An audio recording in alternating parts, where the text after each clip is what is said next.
Gamers, what's good? So with the latest set release, we have pretty much a brand new format. So many things have been changing around the meta. I would say, last format, it almost practically felt like a tier 0 format for Snake Eyes. And I would definitely say that with this latest set release, it definitely doesn't feel that way anymore. That's not to say that the top decks are no longer crazy. It's more so to say that I've noticed a bit more variety in the format as a result of the latest set. I mean, we saw buffs to Pearly, we saw Rescue Ace become absolutely incredible, along many other changes. So I definitely feel overall, for the health of the game, this latest set release has been really good for the game. Now, 1 month ago, I did make a tier list, and by now, obviously, it's extremely outdated, so we got to make a new one. But before we get into that, this video is sponsored by Cards and Castles 2, which is low-key a better game than ours, so yeah. Maybe we should just play that. Cards and Castles 2 is a free-to-play online card game with tactical combat. I was super excited when they reached out to me, because this game is like a mix of Hearthstone and Fire Emblem? So how it basically works is you have 10 coins as a resource at the left of the screen. You'll summon your units onto the field, and on the next turn, you get to decide where they move and where to attack. And once you destroy the enemy castle, that's it. You won the game. Cards and Castles 2 is really easy to get into with plenty of cards and strategies that you can play, but also a ton of depth, so there's plenty of room for skill expression. They even have Dinos. And just like in Master Duel, Dinos are extremely underpowered and could really use some buffs. Please? And today, April 18th, is a very special day as Cards and Castles 2's very first expansion, City of Gods, is releasing. With over 100 new cards to collect, duke it out with mythological gods such as Zeus and Thor, alongside new dragons and legendary characters. I'm really genuinely loving this game, so don't be surprised if you see MDC pop up on stream playing Cards and Castles 2 sometimes. It's available on Steam, Android, iOS, and is completely free to play. Oh, and when you decide to try it, you can download the game by using my link in the description. That's going to let them know who sent you. And also, I do have, a little bonus to throw your way. So in the shop, you can use the code MDC to get 3 free packs on me. So what are you waiting for? Hit that link in the description. Go check out the game. Let them know who sent you. And yeah, let's get back to the tier list. All right, so thanks again to Cards and Castles for sponsoring this video. Now, I will say, I think it goes without saying that Snake Eyes still undebatably a tier 1 deck, right? Absolutely one of the best decks in the game. I mean, this deck has the craziest grind game I think we've ever seen in a Yu-Gi-Oh deck. I mean, maybe that's not true. I guess you could say that Tier Limit had a comparable grind game. One thing I really like about Snake Eyes for being one of the best decks in the game is that even though it's one of the best decks in the game, it doesn't feel like other decks can't play at all. Although it did kind of feel that way in the last format, I'm not gonna lie. It just feels like what this deck is doing is not stopping you from playing as much as it's just way better than you at everything. Like, it has like more consistency, it has better combos, it can play through more interruption, it has a better grind game, it has more recursion. Like, it's kind of doing everything better than most decks in Yu-Gi-Oh! So it's kind of a no-brainer to put this deck at tier 1. But now it's time for my hot take of the video, and I believe that Rescue Ace is actually the best deck in the game. Now, I know a lot of people might be like, bro, like, you're coping. There's no way that Rescue Ace is better than Snake Eyes. But I do genuinely think so. Now, first of all, you guys know that this deck got a massive buff with the latest set release. I mean, it got Emergency and we got Preventer. And with those 2 cards alone, this deck becomes a deck that can put up insane combos. But Snake Eyes can do that too. So what's really the reason that I think this deck is better than Snake Eyes? Well, have you guys ever activated Max C against Snake Eyes and then they just stop playing and pass on like nothing? Because that's happened to me a lot, where I'm playing against Snake Eyes, I go Max C, and they didn't have the out to Max C, and so they just kind of like stop playing. And it's my turn, and I get to demolish them. Easy, right?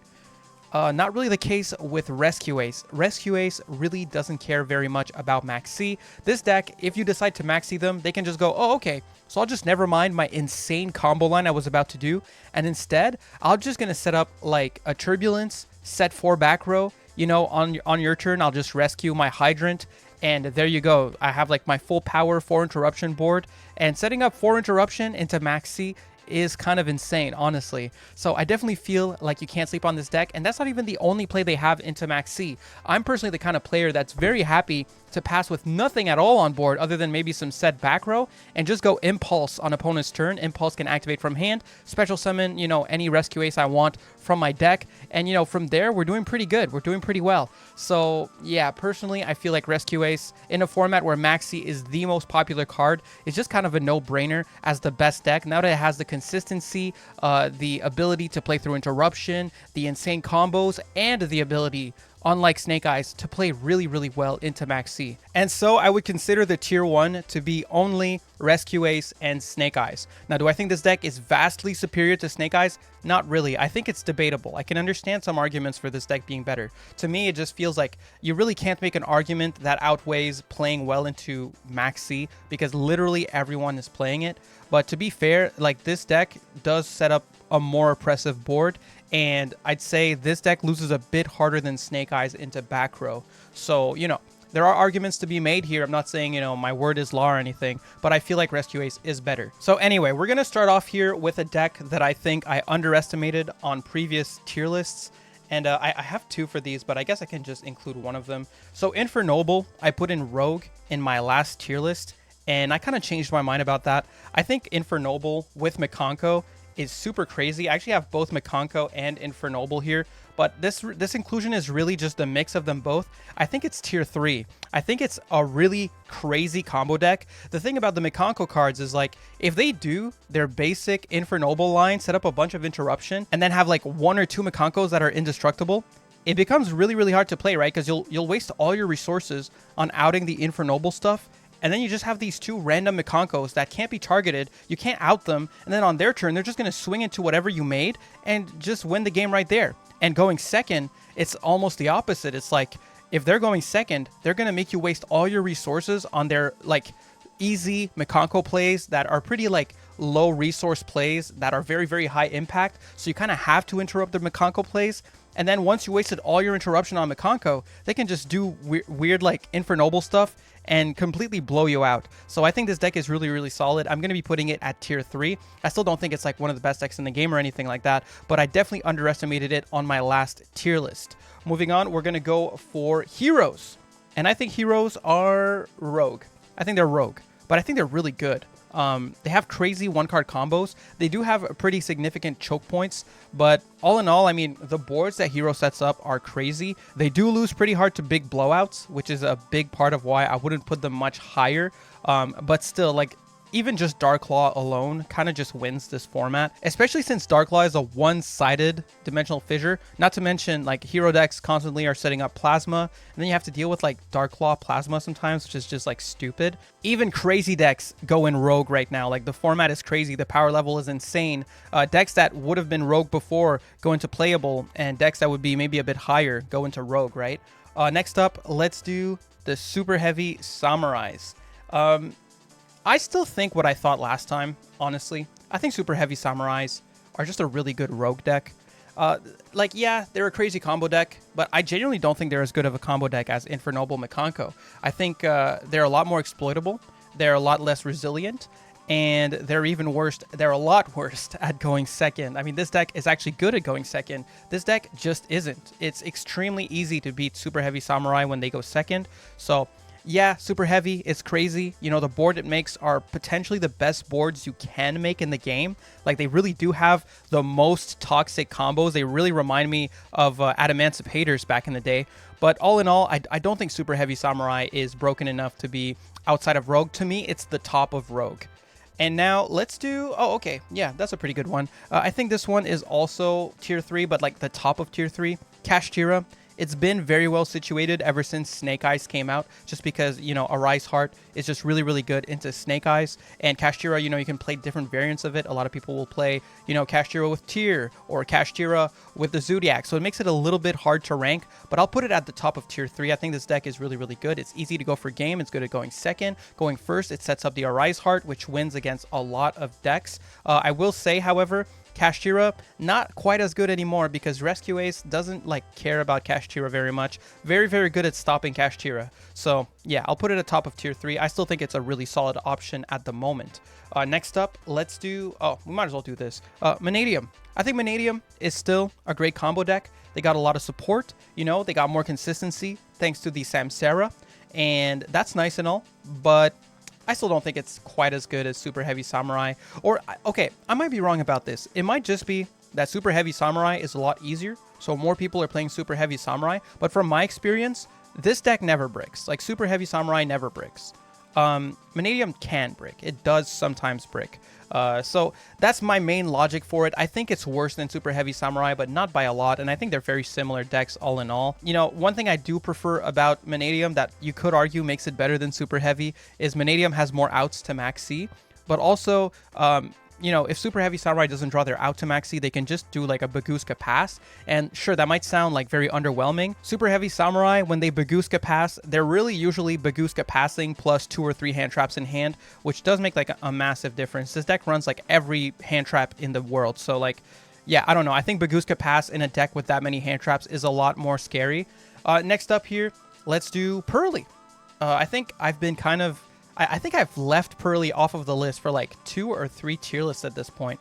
I think Pearly is really good. I think it's better than this. Yeah, I think I'm still putting it under Kashtira.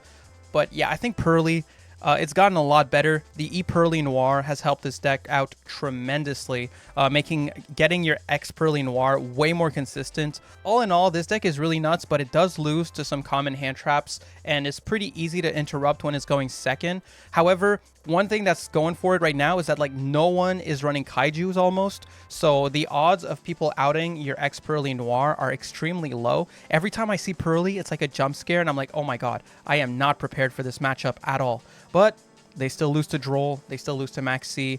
You know, they can get blown out, but they can also absolutely blow you out. So I'm going to put them pretty high in the tier 3. Now, I think we should probably throw in a tier 2 deck real quick.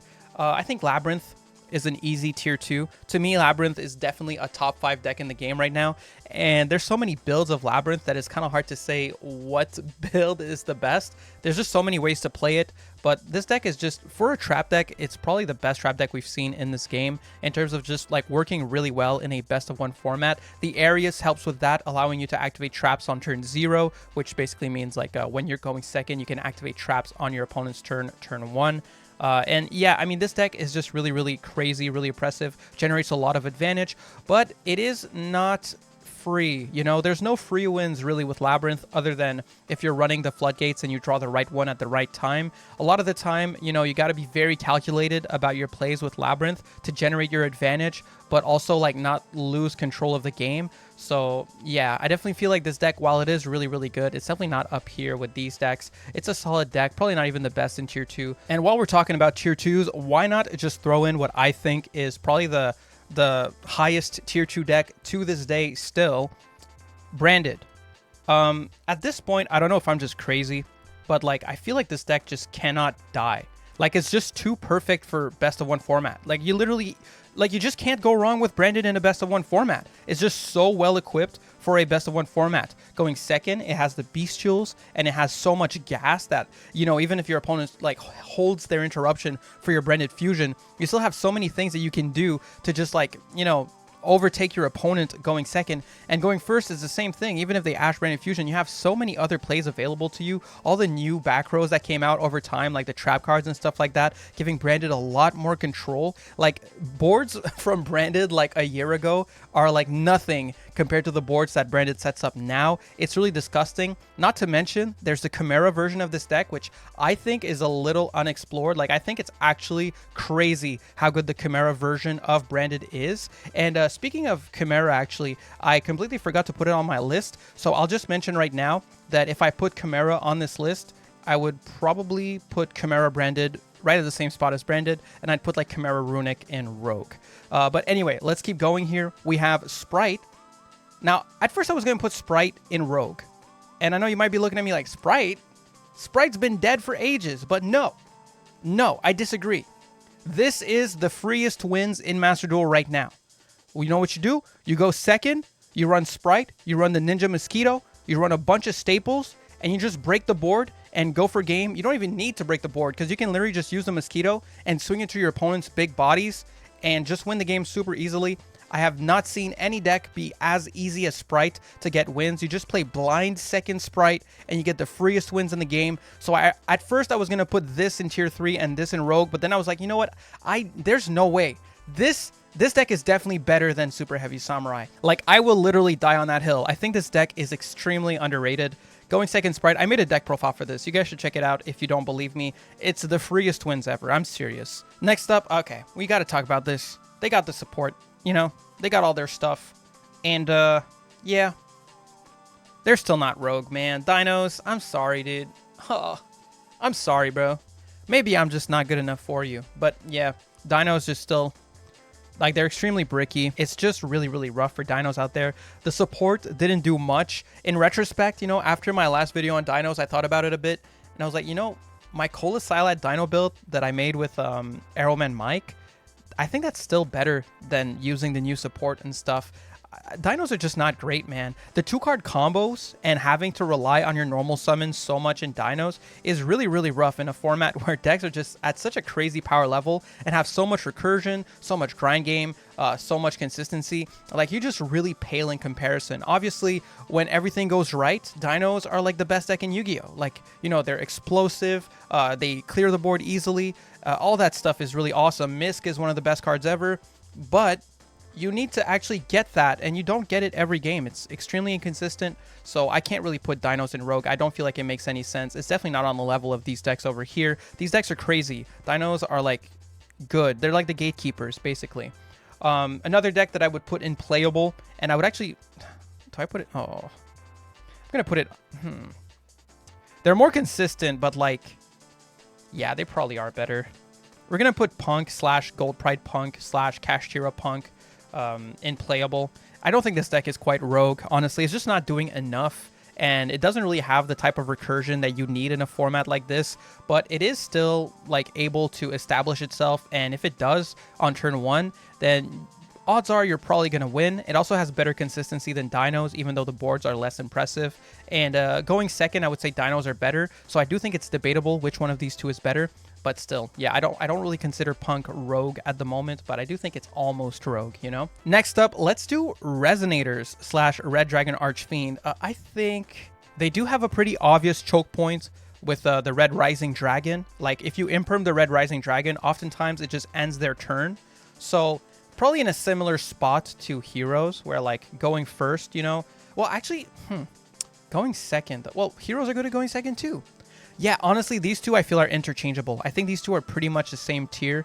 They're both like, they both have like pretty obvious choke points, and they both also are really good at going second and establish a pretty dominant board going first. I'll say I think this deck is a bit more flowcharty. Heroes, it seems like if like your opponent doesn't interrupt the right thing, you're able to keep going and just like, you know, change plans a lot easier. Whereas like with this deck here, it feels like, you know, you can't really change plans a lot of the time once they negate like your Red Rising Dragon. At least that's what I've seen when I've dueled them. Maybe I'm wrong. Maybe there's a bunch of lines that I'm not aware of because I don't play this deck. But I definitely feel like this deck is still really crazy, and its turn 1 board is super strong. I definitely think this deck is competent enough that you can play it in ladder and have success with it. So I wouldn't feel comfortable putting it in playable. It's definitely rogue. I'm just not sure if it's better than Hero. So I'm just going to leave it here for now. Next up, let's do another rogue deck, Vanquish Soul. I think Vanquish Soul is rough, man. Vanquish Soul is just the bricks, dude. You're like fighting against a shuffler, unfortunately. I think Vanquish Soul is such an awesome strategy, and on paper it's crazy, right? You can run D-Shifter, you can play through Max C really well. You know, it has all these great advantages going for it, but at the end of the day, sometimes you just brick with this deck and you just aren't doing much. And yeah, like that, sometimes it's just really underwhelming, unfortunately. Still, I love this deck, and again, I think it's like competent enough. It's just like, this one is tough, man. This one, you're really challenging yourself by playing this deck. And you know what? Let's do the last deck that I would put in Rogue, which would be Sword Soul. Oh, whoops. Sword Soul. I think this one's like the bottom of Rogue. You know, it's like the gatekeeper between Rogue and playable. You know, Sword Soul, they just kind of stay somewhat relevant because of all the hand traps they can fit. And obviously Protoss is pretty funny. Although right now I don't think Protoss is quite as good because, you know, you'll have to like set up the long one and then pop your own long one just so you can lock fires. It's not like undoable and it's not terrible, but yeah, if you call it wrong and then you end up playing against anything else in Snake Eyes or Rescue Ace, you're going to feel like a dummy. So I haven't seen really anyone do that. And other than that, I mean, Sword Soul is pretty much the same old, you know. They have a good amount of control, good amount of consistency, and a ton of space for hand traps, which keeps them relevant even like 2 years after they came out, which is pretty crazy. Mathmech. I think Mathmech is crazy, but I don't think it's tier 2 anymore. Yeah, I'm going to put Mathmech right under Kashtira. I'll explain why soon enough. Mostly it's just because of the deck that I'm going to be putting over here in tier 2. But yeah, Mathmech, you know, they're still just the most consistent Cyber's Pile, do whatever you want type of deck. They have Insane Interruption. Their trap card is still super crazy. When they go first, if they set up everything they have, really there's like no decks that can play through it. Even Snake Eyes can't really play through what Mathmech sets up. And going second, Mathmech still has crazy OTKs. The one thing, however, is it is pretty easy to interrupt Mathmech at certain choke points. And sure, it won't stop their combo, but it'll just make their board like significantly less oppressive. And, you know, they only have one diameter now, so if you stop one of their searches, they might have to choose between their trap card or their diameter, which, like, can make it really, really tough for them to play. Now, of course, if you're my Mathmech opponents, it doesn't matter if you imperm the Alimbertion, because they already have diameter in hand, like, 90% of the time. But from what I understand, it is a significant hit to have Alimbertion at 1. So, yeah, I'll put Mathmech right here. And the reason I'm putting Kashtira here is because I think the last deck that we're going to put on this list is Tearlaments, and I think Tearlaments is like bottom of tier 2. And this is kind of strange because, you know, Kashtira tier is probably up here, but then there's other Kashtira builds that I would put down here. So that's why I'm leaving Kashtira at the top of tier 3. And I'm going to put Tearlaments piles in general, like just Tearlament piles in tier 2. Tearlaments have been just seeing a resurgence in play lately. I've seen Manium Tearlament, I've seen Cash Tearlament, I've seen Tearlament played with a bunch of things, Shadal Tearlament even to a lesser extent. And yeah, I mean, they're just crazy. It's really smart to pick a deck like Tearlaments in a format where decks have such insane grind games as this one, and a lot of people are playing Rescue Ace, and Rescue Ace removal will trigger the Tearlaments a lot of the time, unless they have their Hydrant when they go for their their Extinguish. I mean, you're going to get your Graveyard effect, and then you're going to get to do a bunch of stuff. So yeah, Tearlaments in a really good place at the moment, and this deck is just kind of crazy. That the fact that it's still being played with no Merly, just the 2 fusion effects from Grave, and just a bunch of good stuff to mill. A lot of people are playing Destrudo in here now, and they'll set up synchros, they'll set up, you know, they don't lock you into anything, so your boards can really be whatever you want. One thing though, I'll put it at the bottom of tier 2 because a lot of people play this deck very high rolly. For as many times as I've seen Tearlaments make boards that are like completely unfathomably broken, I've also seen Tearlaments pass on the most laughable board states ever after comboing for like 10 minutes. And I'm just like, bro, how the hell did you play for that long and pass on like 2 interruptions, right? So I'm going to leave Tearlaments at the bottom of tier 2. I still think this deck is super, super insane and in a really good place in general for Master Duel right now. Again, I think just the fact that they have a crazy grind game really helps them to play against decks like Snake Eyes. They just like get to stay in that grind game for a while and just keep regenerating advantage over and over again. So they can definitely overwhelm you over time, similar to something like Labyrinth. Although this deck, I'll say, is probably a bit more high rolly than Labyrinth. Still, a super solid pick. So yeah, I mean, that's going to be from my tier list, guys. I'd like to know what you guys think in the comments. Let me know if you agree or disagree or think I'm crazy or think the list sucks. I know a lot of the time when I make these tier lists, I get a lot of people telling me, yo, this is the worst list I've ever seen. This is atrocious. Oh man, this guy's an idiot. Super heavy samurai and rogue. This guy is crazy. So look, guys, that's fine. I love to hear your takes. I love to hear your opinions. At the end of the day, it's not my fault that I'm right. All right. Peace.